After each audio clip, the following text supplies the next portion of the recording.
Audio कांड के बाद राजस्थान की सियासत अब नए वीडियो से वहां पर घमासान मचना तय है। ये वीडियो दरअसल कल का है।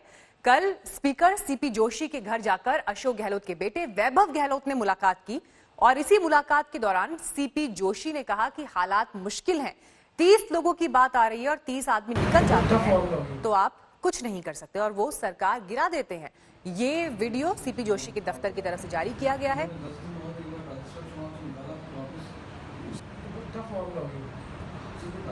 जैसे आगे की काफी खबरें जिस तरह से माहौल खराब हो रहा है, उन्होंने 10 दिन बाद एक बार राजस्थान चुनाव से निकाला फिर वापस उससे मुझे बुकिंग कर ली थी ना तार उस टाइम से बीजेपी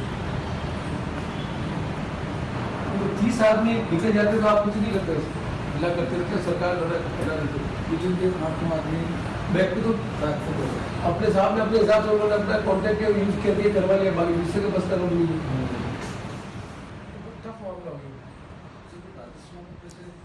तो ये कल का वीडियो है जो खुद सीपी जोशी के ऑफिस से रिलीज हुआ। सीपी जोशी स्पीकर, उनका कल जन्मदिन था और इसी अवसर पर देखिए वैभव गहलोत की उनके साथ ये मुलाकात भी हुई। लेकिन मौजूदा राजनीतिक संकट जो राजस्थान में चल रहा है उस पर बात हुई और इस पर बड़ी साफ गोई से सीपी जोशी कह रहे हैं कि देखिए 30 लोग हैं और अगर ये 30 निकल जाते हैं तो आप कुछ नहीं कर पाएंगे, हल्ला करते रह जाएंगे, लेकिन सरकार वो गिरा देंगे। हमारे साथ इस वक्त जुड़ गए हैं शरद कुमार और जानकारी के साथ। शरद, ये जो वीडियो अब सामने आया है इसमें तो सीधे सीधे बड़ी साफ गोई से खुद स्पीकर ये कह रहे हैं कि 30 लोग हैं। अब तक इस नंबर को लेकर बड़ा संशय था पर स्पीकर खुद कह रहे हैं कि 30 लोग हैं और अगर ये निकल गए तो आप हल्ला करते रह जाएंगे लेकिन सरकार गिर जाएगी। देखिए, वीडियो जो आया है मीनाक्षी, ये खुद विधानसभा अध्यक्ष सीपी जोशी के पीआरओ हैं और मनीष पारिक। उन्होंने वैभव गहलोत और सीपी जोशी की मुलाकात की ये तस्वीर बनाकर भेजी थी। सीपी जोशी का जन्मदिन था इस अवसर पर, लेकिन शायद रिकॉर्डिंग करते वक्त उन्होंने ध्यान नहीं दिया हुआ क्या बातें हो रही हैं और उससे साफ साफ दिखता है कि एक तरह से जो लगातार बीजेपी आरोप लगा रही है स्पीकर की निष्पक्षता पर सवाल तो उठता ही है। लेकिन एक जो बात हो रही थी कि अशोक गहलोत आखिर क्यों नहीं बहुमत साबित करना चाहते हैं, इस बातचीत से भी एक बात निकल के आती है। कहीं न कहीं उनके मन में डर है कि 30 के विधायक इधर उधर हो सकते हैं और जिस तरह से वीडियो में बात करते हुए दिखाया गया है कि जी शरद, मैं आपको रोक रही हूँ। इस वक्त राजस्थान बीजेपी के प्रदेश अध्यक्ष सतीश पूनिया हमारे साथ फोन लाइन पर जुड़ गए हैं। सतीश जी, ये जो वीडियो सामने आया है आपने भी सुना होगा, 30 नंबर का जिक्र कर रहे हैं खुद सीपी जोशी जी। आपका पहला रिएक्शन इस पर? देखिए, स्पीकर पार्टी के प्रोसेस से आके स्पीकर बनते हैं, इसलिए ये देश में बड़ी बहस का विषय है कि स्पीकर निरपेक्ष कैसे हों।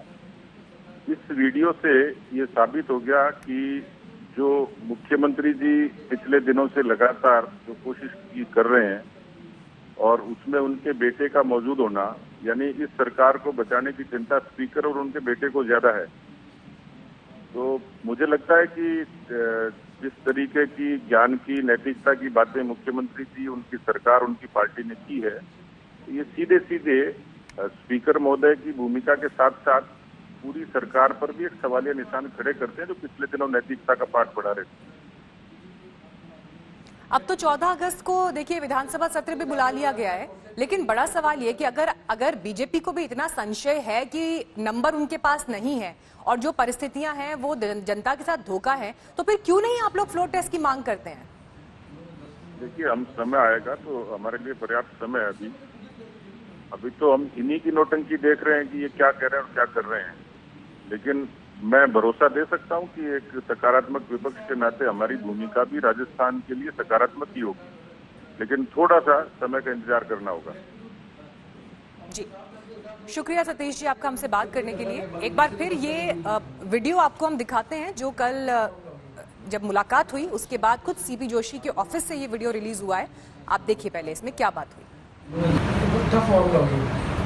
राजस्थान से आगे की काफी खबरें जिस तरह से माहौल खराब हो रहा है, उन्होंने 10 दिन बाद एक बार राजस्थान चुनाव से निकाला फिर वापस उससे मुझे बुकिंग कर ली थी ना तार उस टाइम से बीजेपी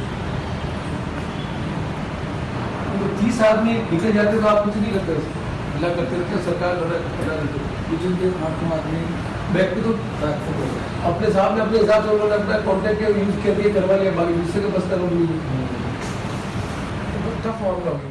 तो मामला टफ है, इस बात का जिक्र आपने इस पूरी बातचीत में सुना, लेकिन अब देखना ये होगा कि इससे पहले जब एक बार ऑडियो सीडी का पूरा बवाल राजस्थान में दिखाई दिया, उसके बाद अब इस वीडियो को लेकर किस तरह से वहां पर राजनीति करवट लेती है। रुक करते हैं अगली खबर का। ये दो चेहरे जो इस वक्त आप देख रहे हैं, सुशांत सिंह राजपूत और रिया चक्रवर्ती। दरअसल इन दो की तस्वीर इसलिए यहां पर अहम है क्योंकि जब एफआईआर सुशांत के परिवार की तरफ से दायर की गई है, उसमें बताया गया है कि रिया चक्रवर्ती की क्या भूमिका रही, जिसको शक के दायरे में पूरा परिवार देखता है। अब ऐसे में जो जांच है वो पटना से लेकर मुंबई तक अलग अलग स्तर पर हो रही है।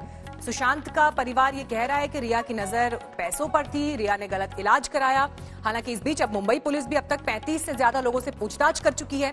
तो वहीं रिया चक्रवर्ती ये कह रही हैं कि इस केस को ट्रांसफर किया जाए मुंबई, क्योंकि पटना में अगर केस का इन्वेस्टिगेशन चलता है तो ऐसे में बार बार उनके लिए वहां पहुंचना बहुत ज्यादा आसान नहीं रहेगा। लेकिन पटना से लेकर मुंबई तक ये जांच जारी, क्योंकि पटना पुलिस इस वक्त मुंबई में मौजूद है और सुशांत के बैंक खातों का इन्वेस्टिगेशन वहां पर हो रहा है।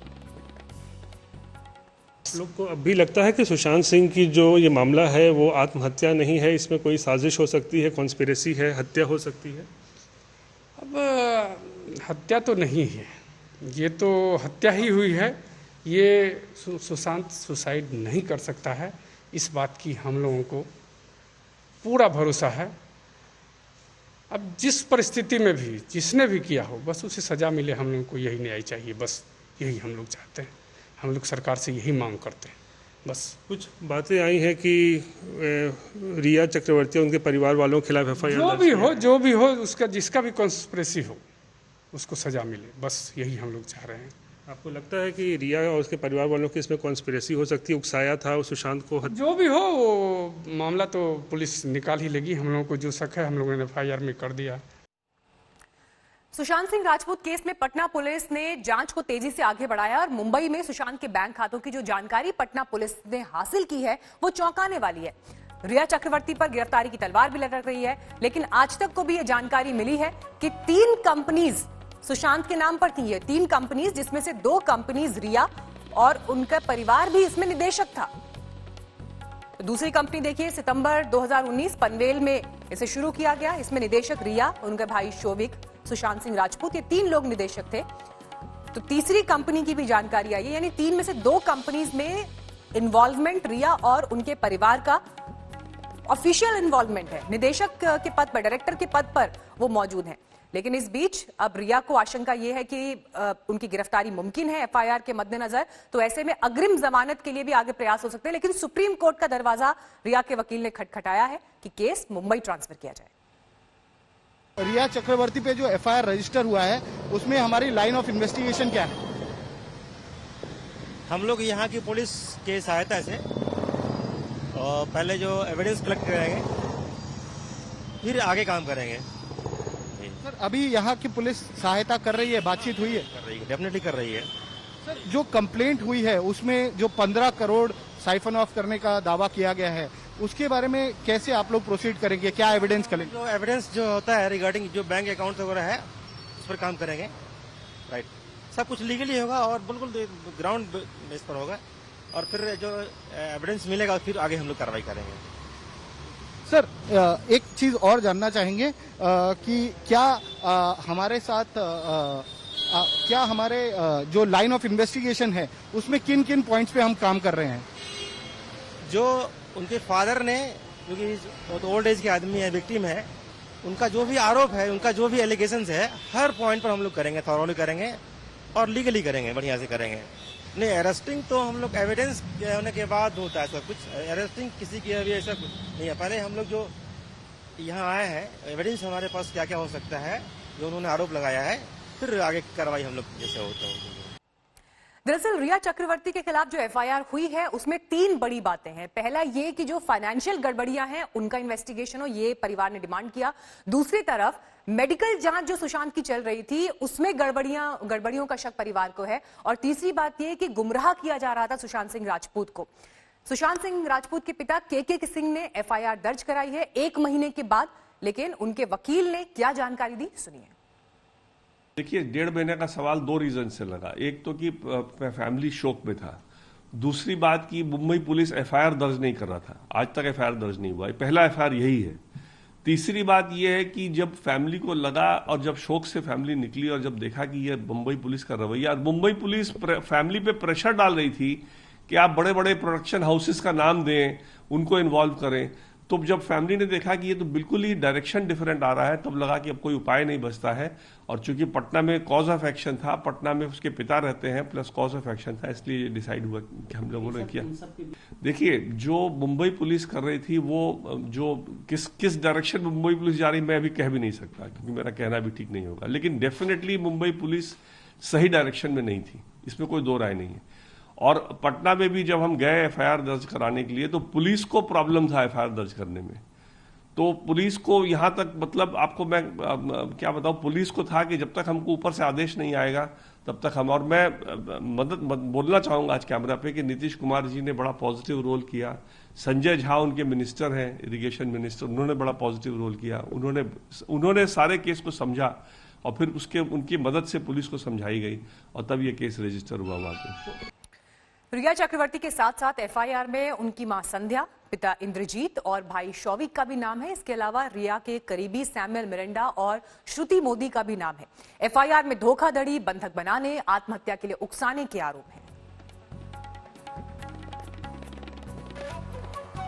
तो ये तमाम तस्वीरें जो रिया चक्रवर्ती के सोशल मीडिया अकाउंट्स से हमने हासिल की। इंद्रजीत चक्रवर्ती जो कि रिया के पिता हैं, संध्या चक्रवर्ती रिया की मां और शौविक चक्रवर्ती भाई, जो 3 कंपनीज दरअसल सुशांत सिंह राजपूत की थी। उन 3 कंपनीज में से 2 कंपनीज ऐसी हैं जिसमें डायरेक्ट इन्वॉल्वमेंट रिया के परिवार का है। ऑफिशियल पोजीशन उनके पास मौजूद थी, डायरेक्टर पद उनके पास मौजूद था। सुशांत के फैंस, उनके दोस्त, उनके करीबी, और अब जिस तरह से मुंबई से लेकर पटना तक ये तमाम इन्वेस्टिगेशन बढ़ रहा है, अब तस्वीर ये उभर कर आ रही है कि सीबीआई जांच को लेकर लोग सवाल उठा रहे हैं। और सुब्रमण्यम स्वामी ने जिस तरह से पॉइंट दर पॉइंट ये शक इस पर जाहिर किया है कि कैसे ये मर्डर की तरफ पूरी घटना इशारा कर रही है। और अब देखिए, इस बीच हमारे पास एक अहम स्टेटमेंट भी आ गया है। सुशांत सिंह सुसाइड केस में मायावती ने भी मांग की है कि सीबीआई जांच कराई जाए। अब आप ये देखिए कि किस तरह से एक के बाद एक पॉलिटिकल स्टेटमेंट्स भी इस मामले में सामने आ रहे हैं। सुशांत सिंह राजपूत की मौत को लेकर मायावती ने बयान दिया है, वो भी ये कह रही हैं कि सीबीआई जांच की मांग की जाए। और अब बात नई शिक्षा नीति की, जिसमें कई बड़े परिवर्तन किए गए हैं। करीब 2 लाख लोगों के सुझाव लेने के बाद नई नीति तैयार हुई, जिस पर मोदी सरकार ने मुहर लगा दी है।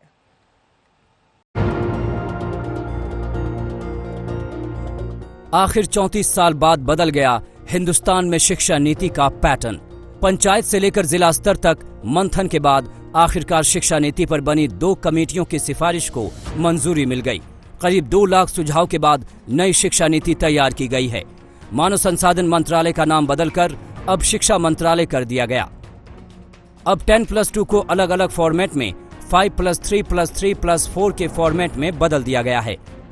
अब स्कूल के पहले 5 साल में प्री प्राइमरी स्कूल के 3 साल और क्लास 1 और 2 सहित फाउंडेशन स्टेज शामिल होंगे। फिर अगले 3 साल को क्लास 3 से 5 की तैयारी के चरण में विभाजित किया जाएगा। 34 साल से शिक्षा नीति में परिवर्तन नहीं हुआ था और इसलिए आज का ये जो परिवर्तन है और जो नई शिक्षा नीति है, मुझे विश्वास है कि पूरा समाज और सभी देशवासी इसका स्वागत करेंगे और दुनिया के शिक्षाविद भी इसको निश्चित रूप से सराहना करेंगे। इसके अलावा शिक्षा प्रणाली को लेकर कई तरह से परिवर्तन किए गए हैं। सभी इंस्टीट्यूट के लिए एक एंट्रेंस एग्जाम होगा। क्षेत्रीय भाषाओं में भी ऑनलाइन कोर्स होंगे। 2030 तक हर जिले में या उसके पास कम से कम एक बड़ा मल्टी सब्जेक्ट हाई इंस्टीट्यूशन होगा। संस्थानों का पाठ्यक्रम ऐसा होगा कि सार्वजनिक संस्थानों के विकास पर उसमें जोर दिया जाए। संस्थानों के पास ओपन डिस्टेंस लर्निंग और ऑनलाइन कार्यक्रम चलाने का विकल्प होगा। मुझे भरोसा है कि जो ये हमारी शिक्षा नीति है, ज्ञान, विज्ञान, अनुसंधान, नवाचार, प्रौद्योगिकी से युक्त, संस्कार क्षम, मूल्य परक, हर क्षेत्र में हर परिस्थिति का मुकाबला करने वाली पूरी दुनिया के लिए भारत में ज्ञान की महाशक्ति के रूप में उभर करके आएगी। 34 साल पहले यानी 1986 में राष्ट्रीय शिक्षा नीति बनाई गई थी। करीब 3 दशक से इसमें कोई बड़ा बदलाव नहीं हुआ है। इसकी समीक्षा के लिए 1990 और 1993 में कमेटियां भी बनाई गई थीं, जिसमें बदलाव को लेकर कई सालों से सवाल खड़े हो रहे थे, जिस पर अब मंजूरी लग गई है। आज तक ब्यूरो। मध्य प्रदेश की तस्वीर आपको दिखाते हैं, जहां पर शहर इस वक्त बारिश की चपेट में है। रायसेन में एक डायवर्जन पुल उफंती नदी में समा गया तो आसपास के तमाम इलाकों में भी पानी भर गया।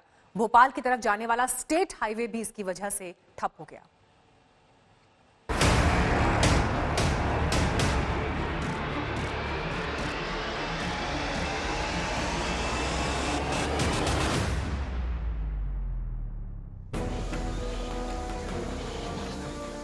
रायसेन शहर के सिलवानी इलाके में पुरानी जर्जर पुलिया के करीब ये पानी का जो तेज बहाव आप देख रहे हैं, इसके नीचे एक पूरा का पूरा डायवर्जन पुल है जो टुकड़े टुकड़े होकर जल समाधि ले चुका है। असल में इस पुरानी पुलिया की जगह नया पुल बन रहा है। नया पुल बनने तक गाड़ियों के लिए ठीक इसी जगह पर एक डायवर्जन पुल बनाया गया था, जिसे बेगम नदी का उफनता पानी लील गया। इसके बाद सिलवानी के तमाम निचले इलाकों में पानी भर गया। हालात आपके सामने हैं।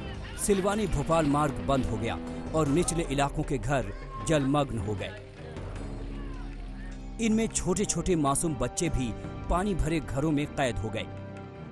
लोग कुछ इस तरह बारिश का पानी घरों से निकालने को मजबूर हो गए। 1-1.5 घंटे से यहाँ फंसे हम लोग, और लापरवाही देखनी चाहिए पुल वालों की, जो कच्चा डायवर्सन बना के छोड़ दिया बरसात में, तो बहुत से लोग प्रभावित हैं इससे।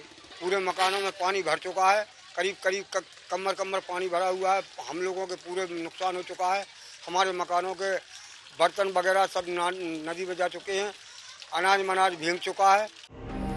बारिश और बाढ़ से डायवर्जन पुल टूटने से फिलहाल Raisen Bhopal state highway number 44 बंद है। रायसेन से राजेश रजक, आज तक।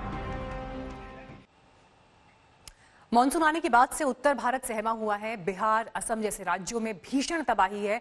लाखों लोगों की जिंदगी बुरी तरह से प्रभावित हुई है।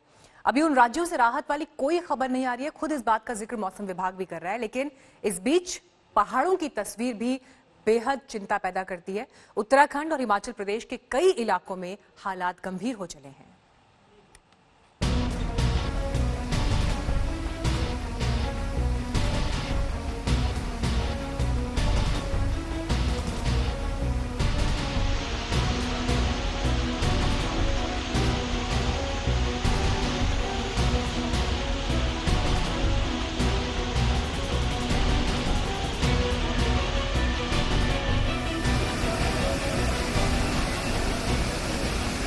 मॉनसून जिस तरह संकट बनकर डटा है, वो अभी बड़ी तबाही की ओर इशारा कर रहा है।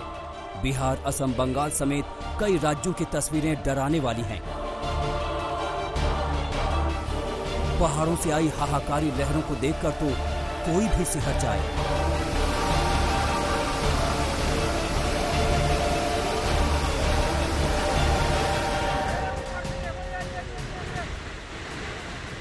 देखिए कैसे पिथौरागढ़ में पहाड़ दरकने लगे हैं। बारिश के बाद से हालात बिगड़ चले हैं। उन्हीं पहाड़ों से मलबा नीचे की ओर तबाही मचाता हुआ आ रहा है। ऐसे हालात तब पैदा हुए जब मूसलाधार बारिश हुई। मोरी गांव इलाके में कई रास्ते ध्वस्त हो गए, पुल तबाह हो गए। उफनती लहरों ने सब कुछ बर्बाद कर दिया। हालात ये हो गए कि एसडीआरएफ को अस्थायी पुल बनाकर रेस्क्यू ऑपरेशन चलाना पड़ा। मदद के लिए आई टीम ने 75 ग्रामीणों का रेस्क्यू किया।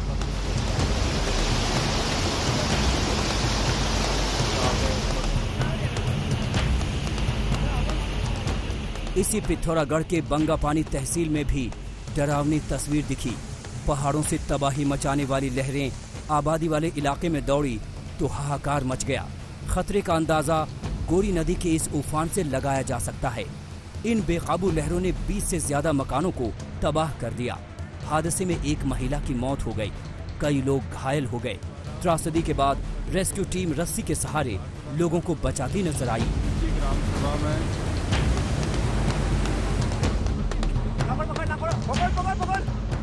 जिले की काली नदी में एक महिला की जान बाल बाल बची। वो लहरों में फंसी थी, लेकिन एक साधु की सूझबूझ से उसे बचा लिया गया। सिर्फ पिथौरागढ़ ही नहीं, उत्तराखंड के गुप्त काशी में भी उफनती नदी का रौद्र रूप दिखा। भारी बारिश के बाद केदारनाथ मार्ग पर एक बाइक सवार की जान जोखिम में आ गई, लेकिन गनीमत रही कि स्थानीय लोगों ने उसकी जान बचा ली। काफी मशक्कत के बाद बाइक को भी लहरों से निकाल लिया गया।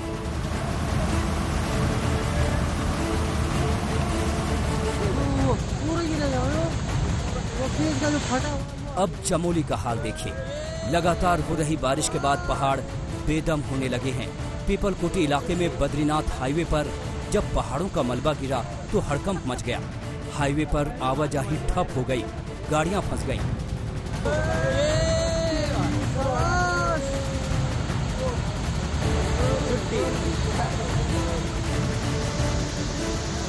बागेश्वर में इस कार की हालत देखिए। मौसम का मिजाज बिगड़ा, मूसलाधार बारिश हुई, फिर तो कपकोट इलाके का ये पुल भी नहीं टिक पाया, सड़क बह गई। उसी हादसे का शिकार हो गई ये कार। इसमें 3 लोग सवार थे, लेकिन किसी तरह कूदकर सभी ने जान बचाई। दरअसल इस इलाके में 300 मिलीमीटर से ज्यादा बारिश हुई है और अभी 3 दिनों का रेड अलर्ट भी है।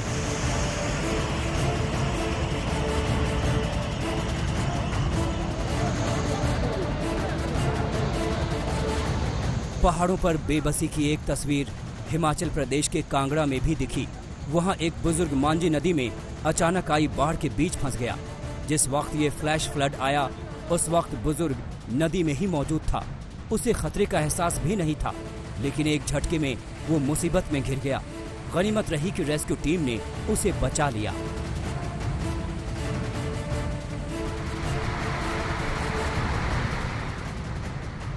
हिमाचल प्रदेश के ऊना में तो सरकारी दफ्तरों और रिहायशी इलाकों में मूसलाधार बारिश का पानी घुस गया। एसपी ऑफिस में भरे पानी को पुलिस वाले निकालते नजर आए।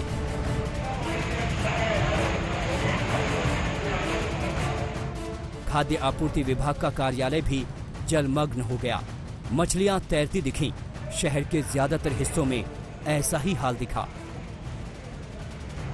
ऊना से संदीप कंडवाल, कांगड़ा से अशोक रैना, पिथौरागढ़ से राकेश पंत और बागेश्वर से जगदीश पांडे के साथ प्रवीण सेमवाल, गुप्त काशी आज तक। पहाड़ों के बाद अब जिक्र बिहार का, क्योंकि बिहार में भी बाढ़ का कहर जारी है। लोग बेहाल हैं। देखिए रिपोर्ट।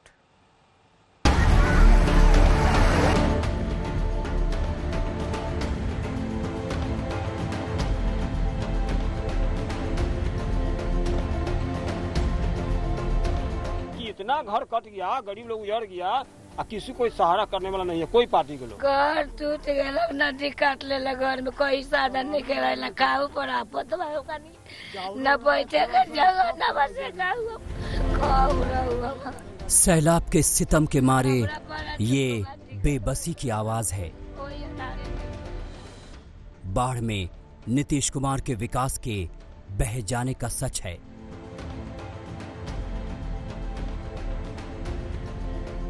घर डूब गए, दरवाजे बह गए, नदी में जिंदगी की पूंजी बह गई। अब तो खुले आसमान के नीचे रातें कटती हैं। इन्हीं लोगों के दर्द को जानने निकल पड़ी आज तक की टीम। जहां सत्ता की हनक होती है, यानी बिहार की राजधानी पटना से 75 किलोमीटर दूर मुजफ्फरपुर, आज तक संवाददाता सुजीत झा पहुंचे तो देखकर दंग रह गए। मुजफ्फरपुर के मीनापुर प्रखंड में इंसानी बस्तियों की जगह इन दिनों बाढ़ का बसेरा है। इस इलाके में बूढ़ी गंडक ने कहर बरपाया है, या यूं कहें कि बाढ़ ने मुजफ्फरपुर को अपनी आगोश में लेकर लोगों की जिंदगी में तूफान ला दिया है। रघुआई गांव में बूढ़ी गंडक की वजह से 200 घर सैलाब में समा गए। मुजफ्फरपुर के मीनापुर प्रखंड के सैकड़ों गांव में इन दिनों बाढ़ का हुक्म चलता है।